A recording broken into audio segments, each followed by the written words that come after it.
যত মানুষকে দুনিয়ায় প্রেরণ করেছেন, তো চারজন মানুষকে আল্লাহ তাআলা পুরো পৃথিবীর রাজত্ব দান করেছিলেন। আল্লাহ পাক রব্বুল আলামিন কোরআনুল কারীমের ভিতরে বলেন, কুলিল্লাহুম্মা মালিকাল মুলক, আমি হলাম এই পৃথিবীর সমস্ত ক্ষমতার মালিক। তুতিল মুলকা মান তাশা, আমি যাকে ইচ্ছা ক্ষমতা দান করতে পারি।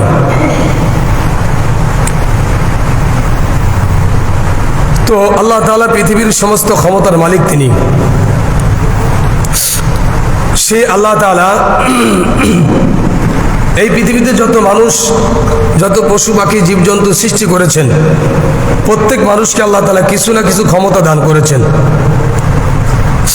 তার ভিতরে চারজন মানুষকে আল্লাহ তাআলা পুরো পৃথিবীর ক্ষমতা দান করেছিলেন। সেই পৃথিবীর ক্ষমতাসীন বাদশার মধ্য থেকে দুজন বাদশা ছিলেন কাফের, দুজন ছিলেন মুসলমান। তো কাফের দুজনের মধ্যে একজন ছিলেন নমরুদ, যাকে আল্লাহ তাআলা হযরতে ইব্রাহিম আলাইহিস সালাতু ওয়াস সালামের জামানায় প্রেরণ করেছিলেন। হযরত ইব্রাহিম আলাইহিস সালাতু ওয়াস সালামকে পাঠানো হয়েছিল এই নমরুদের খোদাইত্বকে অস্বীকার করে, আল্লাহর একাত্মবাদকে স্বীকার করে পৃথিবীতে আল্লাহর একাত্মবাদকে পরিচালিত করা। যেহেতু নমরুদ নিজেকে পৃথিবীর বড় ক্ষমতাসীন বাদশা ভাবার পরে নিজেকে শক্তিশালী একজন খোদা দাবি করলেন। তো নমরুদ যখন নিজেকে খোদা দাবি করলো, ইব্রাহিম আলাইহিস সালাতু ওয়াস সালাম তাকে খোদা বলে স্বীকার করে নাই। তো নমরুদের সাথে ফিরআউন ইব্রাহিম আলাইহিস সালাতু ওয়াস সালামের তর্ক হলো। তর্ক যুদ্ধে যখন ইব্রাহিম আলাইহিস সালাতু ওয়াস সালাম বিজয় হলো, নমরুদ পরাজয় বরণ করলেন। তখন ইব্রাহিম আলাইহিস সালাতু ওয়াস সালামকে অগ্নিকুণ্ডে নিক্ষেপ করলেন। অগ্নিকুণ্ডের ভিতর থেকে যখন ইব্রাহিম আলাইহিস সালাতু ওয়াস সালাম মুক্ত হলেন, তারপরে যখন আবার ফিরে আসলেন, আবার তাওহীদের দাওয়াত যখন ফিরআউনের এই নমরুদের কাছে দিলেন, তখন এই নমরুদ খুবই রাগান্বিত হয়ে গেল।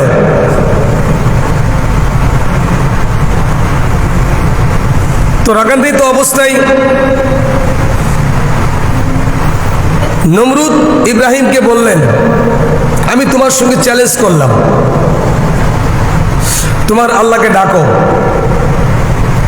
আমি আল্লাহর সঙ্গে তর্ক করব।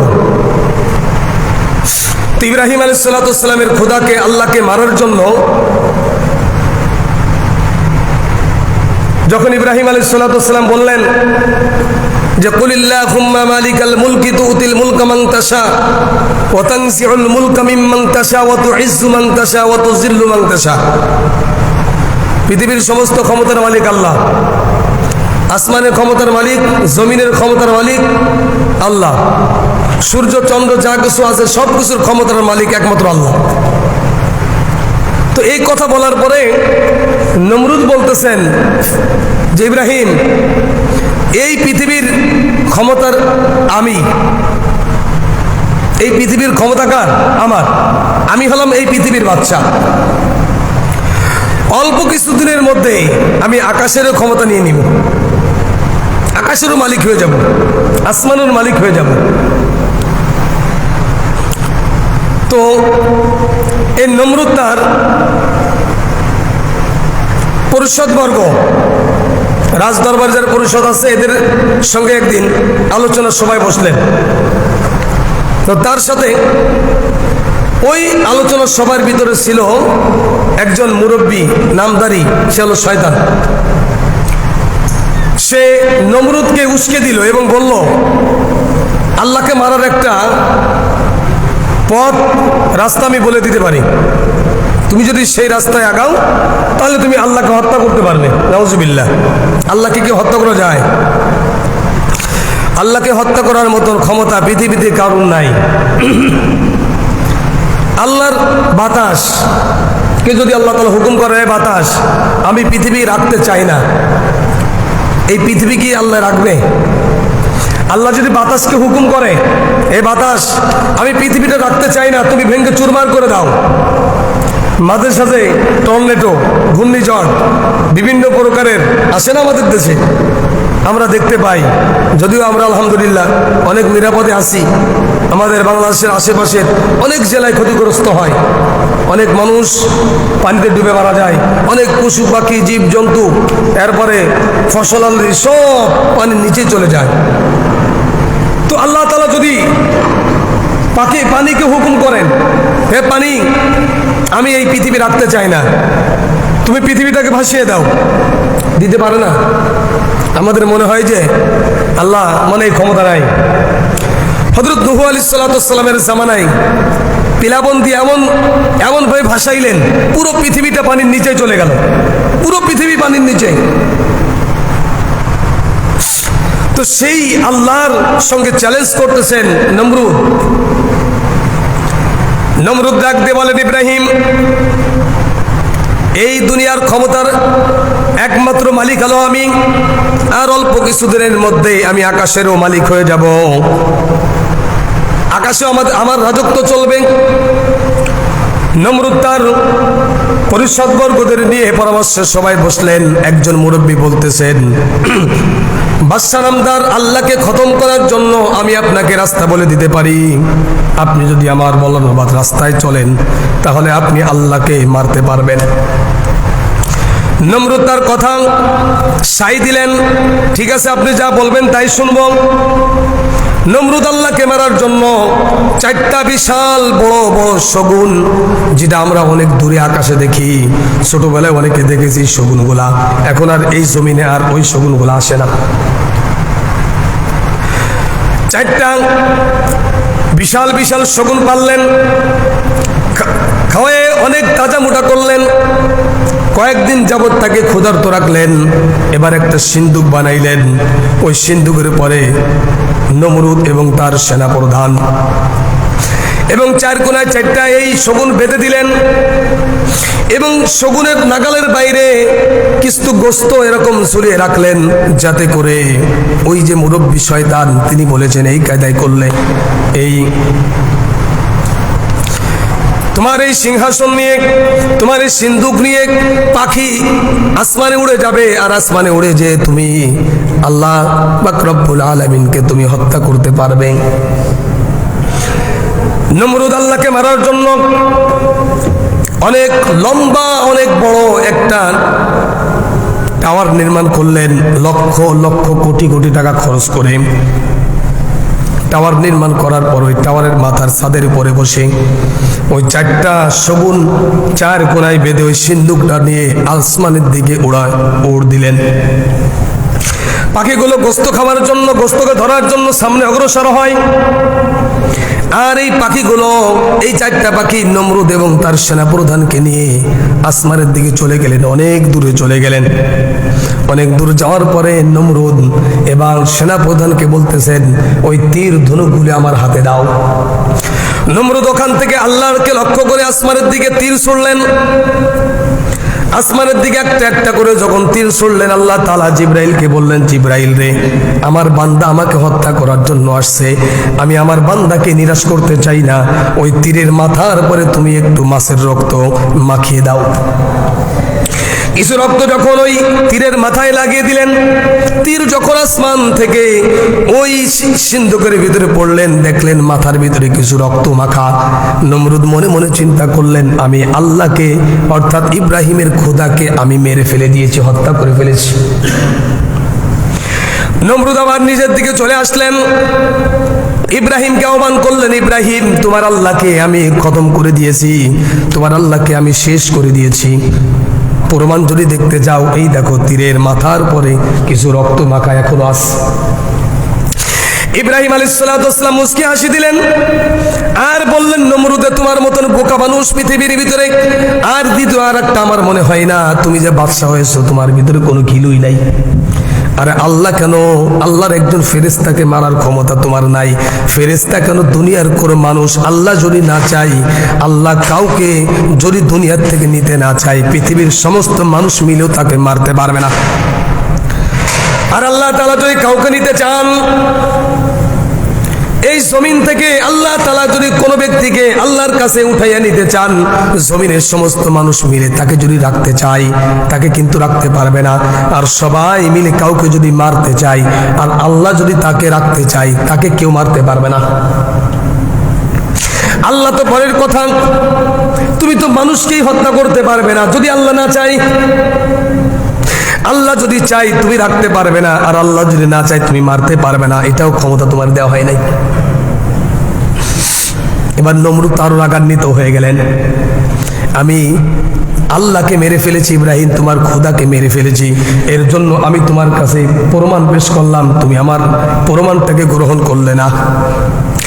এবার নমরুদ রাগান্বিত হয়ে বলে, নমরুদ ডাক দিয়ে বলতেছে, ইব্রাহিম তাহলে তোমার আল্লাহকে বলো, আমি তোমার আল্লাহর চ্যালেঞ্জ গ্রহণ করলাম, আমি আল্লাহর সঙ্গে যুদ্ধ করব। যাও, আমি চ্যালেঞ্জ ছুড়ে দিলাম, আমি আল্লাহর সঙ্গে যুদ্ধ করব। তোমার আল্লাহকে প্রস্তুত হতে বলো, তোমার আল্লাহ কি আমি আমার সঙ্গে যুদ্ধ করার জন্য প্রস্তুত আছে কিনা।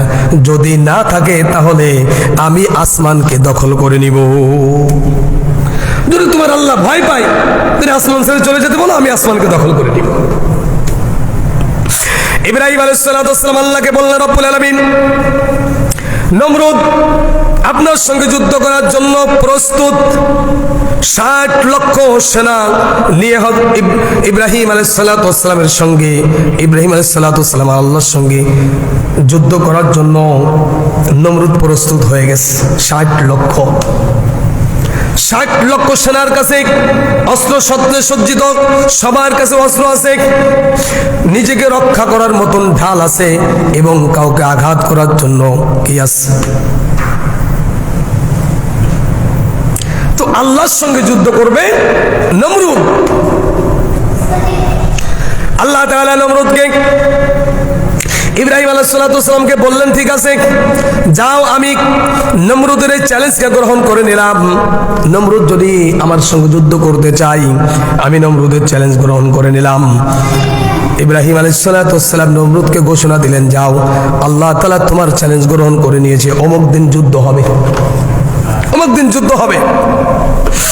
যুদ্ধের দিন নমরুদ তার 60 লক্ষ সেনা নিয়ে ময়দানে উপস্থিত হয়েছে।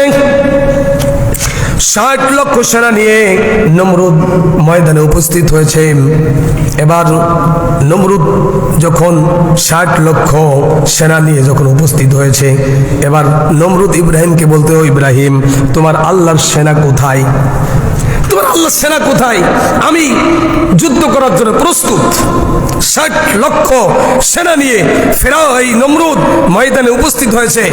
ইব্রাহিমকে বলতে, ইব্রাহিম, তোমার আল্লাহর সেনা কোথায়? তোমার আল্লাহ কি ভয় পেয়েছে? আমার এত বিশাল,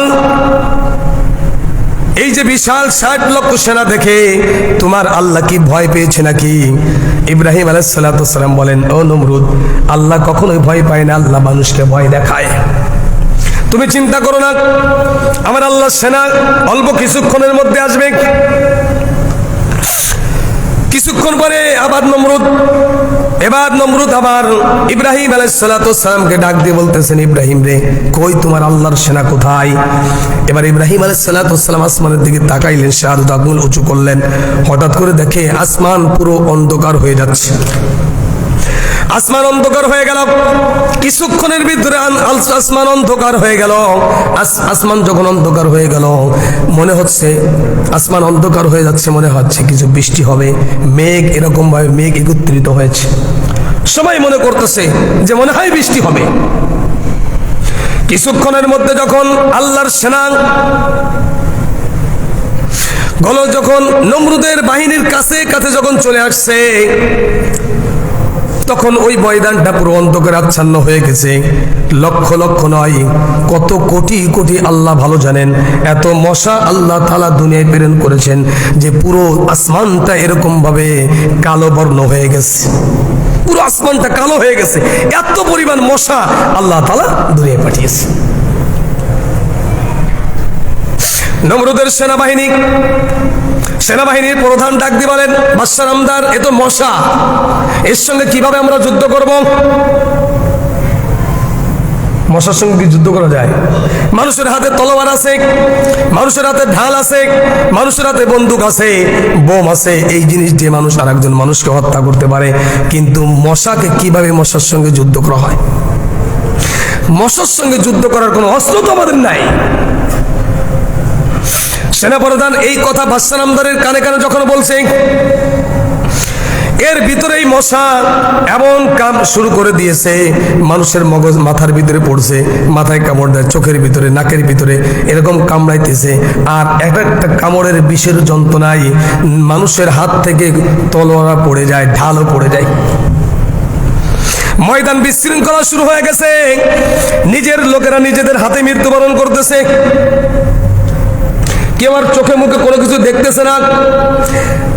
মশাকে তো তলোয়ার দিয়ে হত্যা করা যায় না, তলোয়ার দিয়ে যখন আঘাত করে ওই নমরুদের আরেকজন বাহিনীর ঘাড়ে লাগে, সে মৃত্যুবরণ করে। এইভাবে অল্প কিছুক্ষণের মধ্যে ময়দান একদম পরিষ্কার হয়ে গেল, নিজেদের হাতে নিজেরাই। আর আল্লাহ পাক রব্বুল আলামিন যেই মশাগুলো পাঠিয়েছিলেন, এই মশাগুলো যখন তাদের মগজের ভিতরে একটা ঠোকর মারলেন, মগজের যে মগজগুলো আছে এই মগজগুলো শুকায় গেছে, মগজের ভিতরে পানি দেয়। ওই অবস্থায় সবাই জমিনের ভিতরে মরে গেছে। এবং নমরুদ এই দৃশ্য দেখার পরে নমরুদ ওই ময়দান ছেড়ে যখন পালিয়ে যাচ্ছিলেন, পালিয়ে চলে গেলেন রাজদরবারের ভিতরে যখন প্রবেশ করলেন, তার স্ত্রী ডাক দিয়ে বলতেছেন, কি ব্যাপার, তুমি এত হাঁপাইতেছো কেন?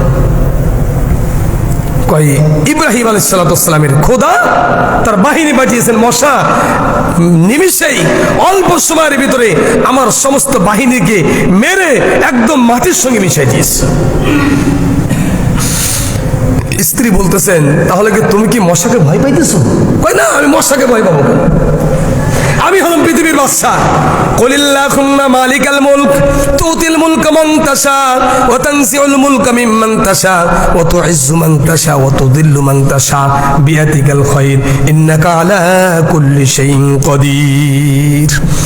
আমি আল্লাহ তাআলা পৃথিবীর ক্ষমতার মালিক। আমি আল্লাহ তাআলা যাকে ইচ্ছা তাকে ক্ষমতা দিতে পারি, যাকে ইচ্ছা তাকে ক্ষমতার চেয়ার থেকে তাকে নামাইতে পারি।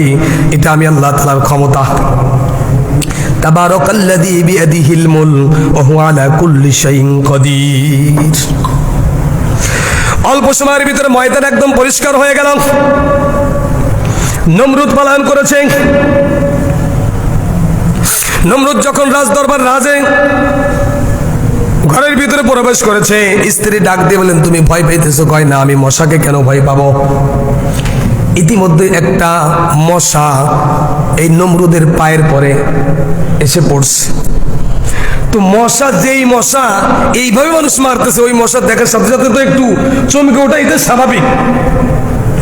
প্রথমে মশাটা দেখেই চমকে উঠছে। স্ত্রী বলে, তুমি বলে ভয় পাও না?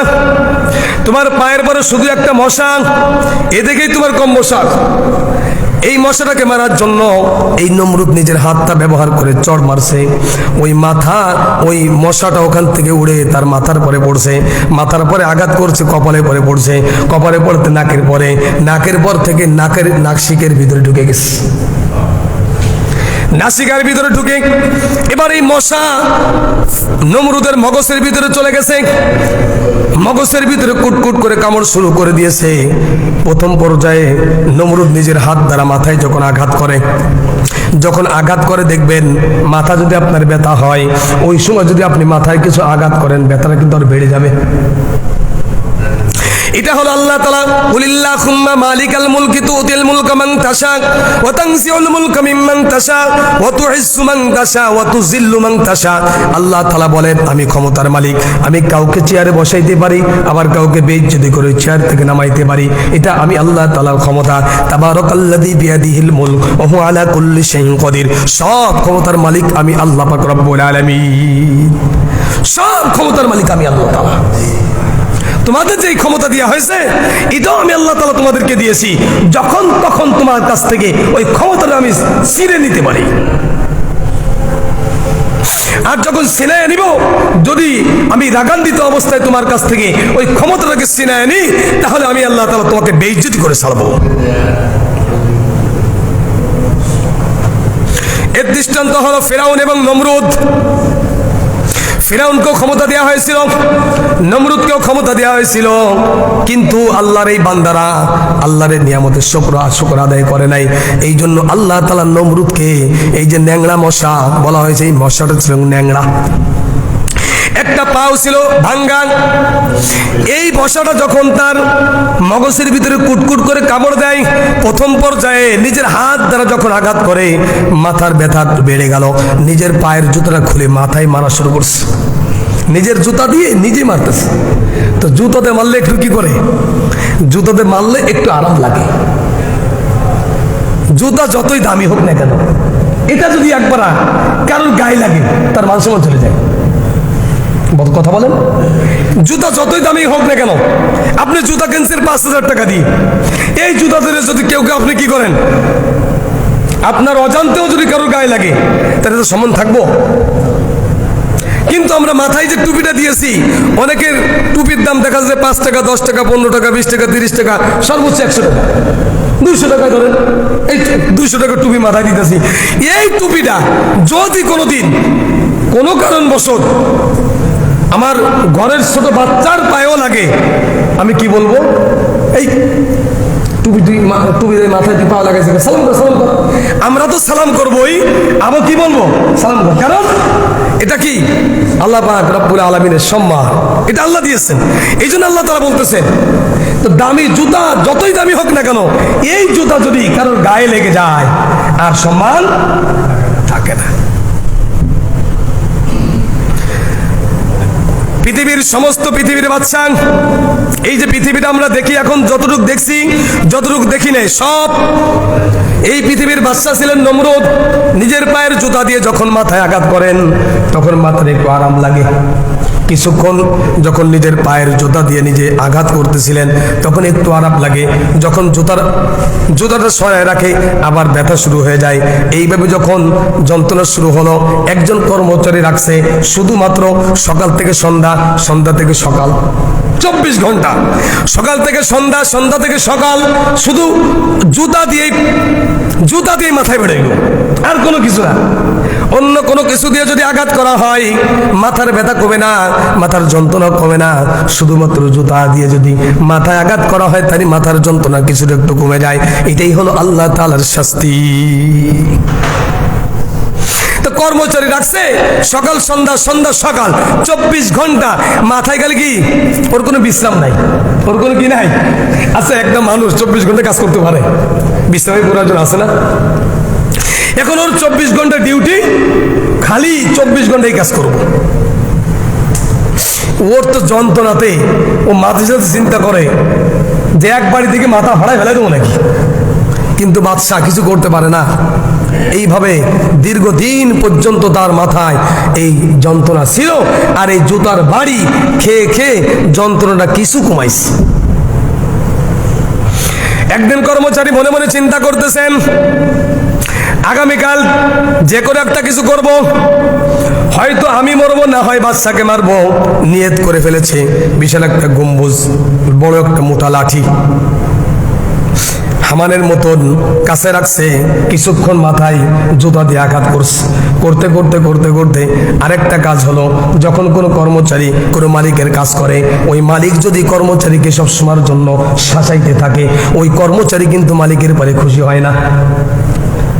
আপনি কর্মচারীকে আপনার কাজ করাইতেছেন, কিন্তু ভালোবাসা না দিয়ে যদি খালি তাকে বকার ভরে রাখেন, তখন কর্মচারী করবে আপনার সরতে দেরি আছে, আপনাকে গালি দিতে দেরি হবে না।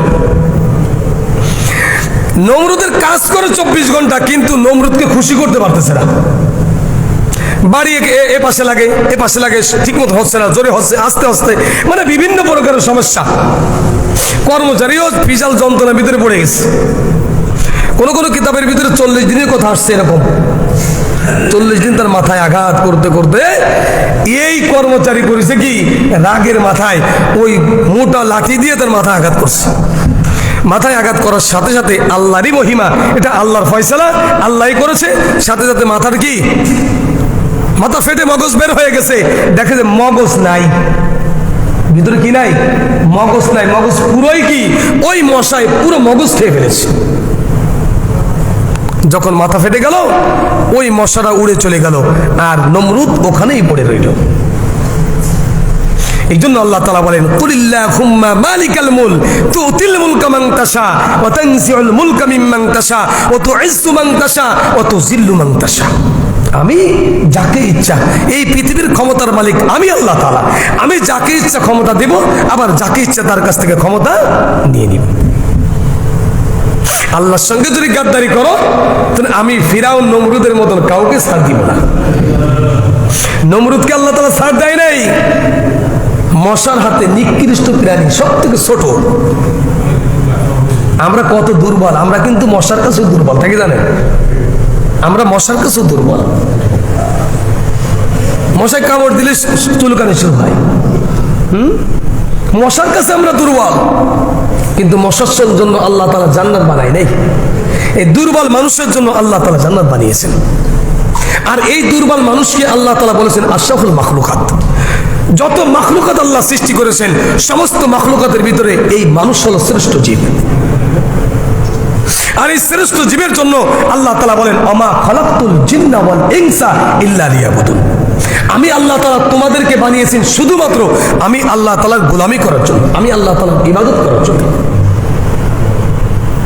ইবাদত হবে আল্লাহর, তাও হবে শুধুমাত্র আল্লাহর জন্য, লিল্লাহি, আল্লাহর জন্য হবে। যত ইবাদত আমরা করব, সব ইবাদত একমাত্র আল্লাহর জন্য হবে। যেই এই যে আমরা নামাজ পড়তে আসছি, হাদিস শরীফের ভিতরে আসছে, কোন ব্যক্তি নামাজ পড়ে 100-তে 100 নেকি পাবে। সাপোজ কথা, এটা বোঝানোর জন্য বলতেছি, কত নেকি দিবে তো আল্লাহ ভালো জানে, তো 100 দিয়ে বুঝাইতেছি আর কি। সংখ্যার কথা তো আল্লাহ বলে নাই যে নামাজ পড়লে কত সংখ্যার কত কি পরিমাণ নেকি দিব, এটা আল্লাহ বলে নাই। নেকি দিব তো আমরা বোঝানোর জন্য বলি যে কেউ নামাজ পড়ছে, নামাজ পড়ার পরে 100-তে 100 নেকি পাবে। কেউ 90%, কেউ 80%, কেউ 70%, কেউ 50%, কেউ 30%, কেউ 20%, কেউ 10%, আবার কেউ মোটেও পাবে না। নামাজ কিন্তু সবাই পড়তেছে। কারণ কি? কারণটা হলো এই যে গতকালকে আমরা কুরবানি করেছি, এটা আল্লাহ তাআলার একটা হুকুম। আল্লাহ তাআলার একটা হুকুম ছিল। আল্লাহ চাচ্ছেন লা ইয়ানালাল্লাহু লুহুমুহা ওয়ালা দিমাউহা ওয়ালাকি ইয়ানালুহুত তাকওয়া মিনকুম। হে দুনিয়ার মানুষেরা শোনো, তোমাদের কুরবানির পশুর কোনো গোস্ত, চামড়া, কোনো কিছুই আমি আল্লাহর কাছে পৌঁছাচ্ছে না, রক্তও পৌঁছাইতেছে না, পৌঁছাইতেছে শুধুমাত্র তোমাদের দিলের তাকওয়া। তোমাদের দিল কি বলে, তোমাদের দিলের তামান্নাটা কি? আজকে কুরবানি কেন তোমরা কুরবানি দিয়েছ? কিসের জন্য কুরবানি দিলা? এটা আল্লাহ তাআলা দেখার জন্য আল্লাহ তাআলা বলতেছেন, গরুর গোস্ত তোমাদের কাছে, উটের গোস্ত তোমাদের কাছে, দুম্বার গোস্ত তোমাদের কাছে, চামড়া রক্ত সবই তোমাদের কাছে। আমি আল্লাহ তাআলার কাছে কোনো কিছুই আছে না, শুধুমাত্র একটা জিনিস, সেটা হলো তোমাদের মনের নিয়ত। মনের নিয়ত আমার কাছে পৌঁছায়। তো দেখা যাচ্ছে কালকে অনেকের কুরবানি কবুল হয়েছে, আবার অনেকের কুরবানি কবুল হয় নাই। এখন কার কুরবানি কবুল হয়েছে, কার কুরবানি কবুল হয় নাই, এইটা তো দেখার মতন সিস্টেম এখন পৃথিবীতে আর নাই। আগের জামানায় ছিল, মানুষ কুরবানি করলে যে যে কোনো পশু হোক, প্রাণী হোক, কোনো সম্পদ হোক, আল্লাহর জন্য কুরবানি করার জন্য ফিরে আসতো। যারটা কুরবানি হতো আসমান থেকে কবুল হতো, আসমান থেকে একটা আগুনের দোলা এসে ওটাকে পোড়াইয়া ভস্ম করে ছাই করে বাতাসের সঙ্গে উড়াই দিত। আর যারটা কবুল হতো না তারটা ওই জমিনের পরে ওইভাবেই পড়ে থাকতো, ওইভাবে নষ্ট হয়ে পচে গলে নষ্ট হয়ে যেত, ওটা আর কেউ ধরতো না। এখন তো ওইটা বুঝার কোনো ক্ষমতা নাই, কার কোরবানি কবুল হলো, কার নামাজ কবুল হলো, কার ইবাদত কবুল হলো, কার যাকাত কবুল হলো, কারটা কবুল হলো না, এটা তো দেখার বিষয়, এখনো দেখা যায় না। এই জন্য এখন আমরা আশা রাখি আল্লাহর দরবারে কবুল হবে, তবে আমাদের নিয়ত খালেস নিয়ত রাখতে হবে। নিয়ত যত বেশি পাকা হবে, যত খাঁটি হবে নিয়ত, সে তত বেশি ইবাদতেও মজা পাবে এবং নেকিও পাবে।